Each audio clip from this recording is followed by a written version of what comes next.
ഇദ്ദേഹത്തിന്റെ ഈ സേവനം ഏറെ പ്രശംസനീയമാണ്. നമ്മുടെ നാടുകളിൽ ഇതുപോലെയുള്ള ഒരുപാട് ധനാഢ്യന്മാരുണ്ട്. ഇങ്ങനെയുള്ള ഒരു ഉദ്യാനത്തിന് ഏതെങ്കിലും ഒരു വ്യവസായിയോ മറ്റോ മുതിർന്നോ?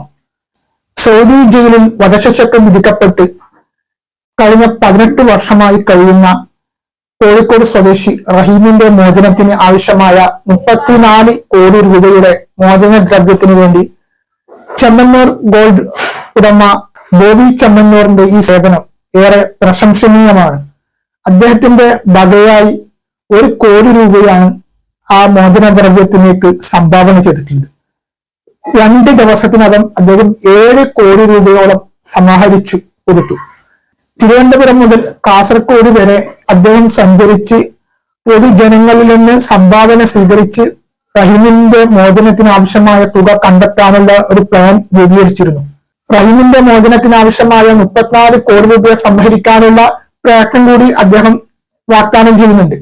ഏതായാലും ഇദ്ദേഹത്തിന്റെ ഈ സേവനം ഏറെ പ്രശംസനീയമാണ്. നമ്മുടെ നാടുകളിൽ ഇതുപോലെയുള്ള ഒരുപാട് ധനാഢ്യന്മാരുണ്ട്. അപ്പൊ ഇദ്ദേഹത്തിനെ പലവരും ട്രോളുന്നുണ്ട്, പലവരും കുറ്റപ്പെടുത്തുകയൊക്കെ ചെയ്യുന്ന കാര്യങ്ങൾ നമ്മൾ സോഷ്യൽ മീഡിയയിൽ നിന്ന് കാണുകയാണ്. പക്ഷെ എത്ര വ്യവസായികളുണ്ട് നമ്മുടെ നാടുകളിൽ. ഇങ്ങനെയുള്ള ഒരു ഉദ്യാനത്തിന് ഏതെങ്കിലും ഒരു വ്യവസായിയോ മറ്റോ മുതിർന്നോ? നേരെ മറിച്ച് അദ്ദേഹമാണ് ഇത്തരമുള്ള ഒരു കാര്യത്തിലേക്ക് മുതിർന്നത്. അപ്പോ ഇദ്ദേഹം ചെയ്ത ഈ സേവനം തികച്ചും മാതൃകാപരമാണ്, മഹത്തരമാണ്. എത്ര പ്രശംസിച്ചു കഴിഞ്ഞാലും മതി വരത്തില്ല. അതുപോലെ തന്നെ റഹീമിന്റെ മോചനത്തിന് വേണ്ടി നമ്മൾ എല്ലാവരും കൈകോർത്ത് നിൽക്കണമെന്നും കൂടി ഈ അവസരത്തിൽ അപേക്ഷിക്കുന്നു.